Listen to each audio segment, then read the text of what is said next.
जी हाँ मित्रों, नमस्कार। बिल्कुल सही आपने टॉपिक को पढ़ा है, थंबनेल बिल्कुल सही कहता है। आज तक हम लोग यह समझते आए थे, a sound mind lives in a sound body.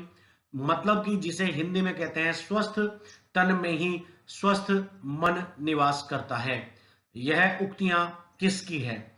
और देखिए इसमें क्या क्या कॉन्ट्राडिक्टरी चली है, क्या क्या कॉन्ट्राडिक्टन्स हुए हैं। आज से 4 या 5-6 साल पहले तक इसे किताबों के अंदर माना जाता था अरस्तु की, क्योंकि माध्यमिक शिक्षा बोर्ड की जितनी किताबें हैं उनमें हिंदी मीडियम में इसे अरस्तु के नाम से उद्धृत किया हुआ था। बाद में जब सीबीएसई की किताबें आई इंग्लिश मीडियम की, तो वहां की किताबों में इसे कन्वर्ट कर दिया गया प्लेटो में।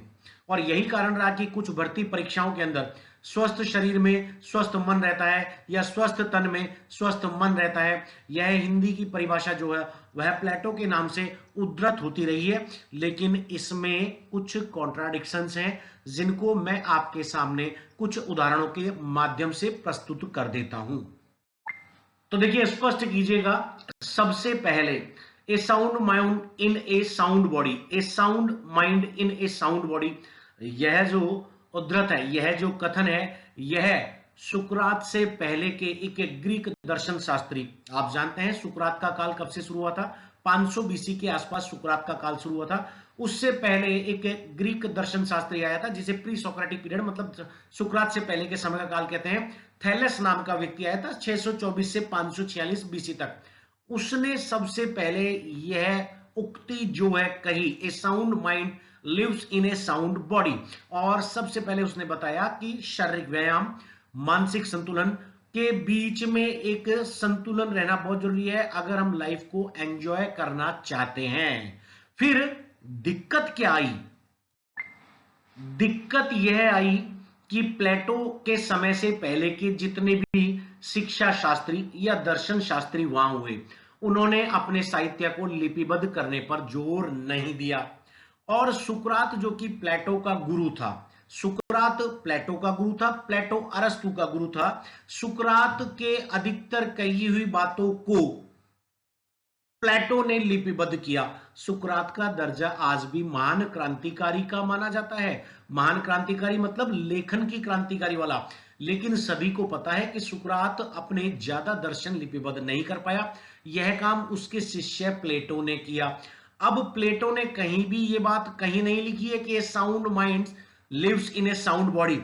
प्लेटो की जो टीचिंग थी उसमें कहीं नहीं लिखा गया। हाँ, प्लेटो ने कई जगह यह जरूर लिखा है, प्लेटो ने बताया है कि शरीर के विभिन्न विभिन्न हिस्सों में अलग अलग वैल्यूज होती हैं जो हमारे शरीर में मन से कनेक्ट रखती हैं। उन्होंने कहा है कि खेल का कोई भी हिस्सा, प्रत्येक खेल का कोई भी अलग अलग हिस्सा हो, वह हमारे शरीर के मन के अलग अलग हिस्से को टच करता है। और उसी को इसने स्पोर्ट्स फिलॉसफी के अंदर फिजिकल एजुकेशन कहा। यहीं से फिजिकल एजुकेशन का जन्म माना जाता है। यह भी आप मान लीजिएगा, इससे पहले फिजिकल एजुकेशन की बात नहीं की गई थी। लेकिन कहीं भी सुकरात ने ये, सॉरी, प्लेटो ने ये नहीं लिखा a sound mind lives in a sound body. लेकिन उसने बार बार फिजिकल एजुकेशन को, खेलों को, शारीरिक व्यायाम को, उसने ये कहा कि ये हमारी सोल, हमारी आत्मा के अंदर बसता है, ये हमारे मन के अंदर बसता है। तो इस तरह से उसने जो बार बार बातें कही, उसके अंदर कहीं ना कहीं वो कोट थैलस की भी की गई थी।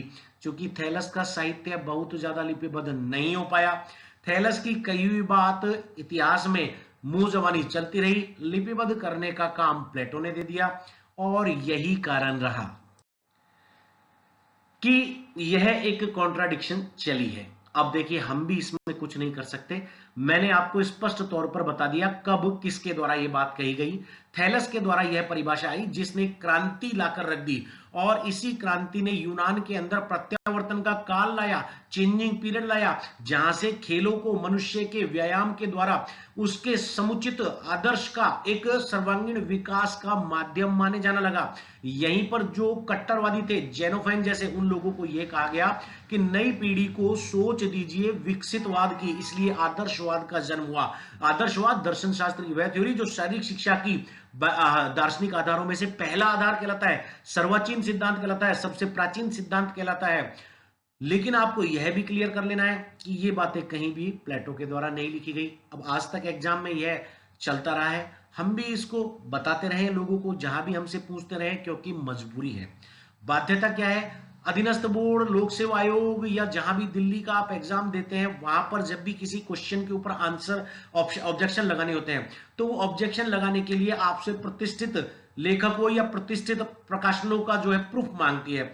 अब प्रतिष्ठित प्रकाशनों के अंदर कौन सी आती हैं? जो सरकार द्वारा पोषित हो, जैसे राजस्थान के अंदर राजस्थान हिंदी ग्रंथ अकादमी, साहित्यनाथ अकादमी या माध्यमिक शिक्षा बोर्ड की किताबें। ऐसे के ऐसे केंद्र के अंदर सीबीएसई की किताबें, सीबीएसई के साथ तो केंद्र के जो संस्थान है जो कि साहित्यों को, ग्रंथों को लिपिबद्ध करते हैं, अब वहां पर ये चीज जो है प्लेटो के नाम से आज तक लिखी हुई है। इसलिए प्रतियोगी परीक्षाओं में हम इसको प्लेटो ही बताते हैं और सबको यही मार्गदर्शन देते हैं, क्योंकि नौकरी का मामला होता है। इसलिए किसी को अपने ही सिद्धांतों के आधार से उसके 2 नंबर का लॉस नहीं करना होता। लेकिन आशा और उम्मीद करता हूं कि आज मैंने आपको जो जानकारी दी है, ए साउंड माइंड लिव से साउंड बॉडी, स्वस्थ तन में स्वस्थ मन रहता है, इसको आपको भरपूर लाभ मिला होगा। सबसे इंपॉर्टेंट बात, इंग्लिश और हिंदी के अंदर इनका अर्थ अलग निकलता है। इंग्लिश के अंदर थैलेस की कोट्स आज भी आप लोग इंटरनेट पर जाकर सर्च करेंगे तो थैलेस के नाम से आएगी, sound mind lives in sound body, कहीं प्लेटो के नाम से नहीं आएगी। लेकिन प्लेटो का जो दर्शन था, जो प्रीवियस स्लाइड के अंदर मैंने आपको बताया, वह बार बार खेलों को आत्मा से, मन से जोड़ता है। और उसने कहा कि विभिन्न खेलों के विभिन्न भाग जो है हमारे मन मस्तिष्क के विभिन्न भागों को प्रभावित करते हैं। और उसने यह कहा कि जितना ज्यादा हमको मन को अच्छा रखना है, उतना ही ज्यादा हमें शारीरिक गतिविधियां, व्यायाम, खेलकूद एक्टिविटी करनी पड़ेगी। अब उसकी ये बातें अलग अलग साहित्यों के अंदर हिंदी में लिपिबद्ध हो गई, जिसी को हमारे लेखकों ने उठाया और अपनी अपनी किताबों के अंदर लिपिबद्ध शुरू कर दिया। मैं उनका भी ये दोष नहीं देता, लेकिन आज की जानकारी मैंने आपके बीच में शेयर करी। आशा और उम्मीद करता हूं कि आपको आज के द्वारा दी गई ये रोचक जानकारी भी बहुत अच्छी लगी होगी।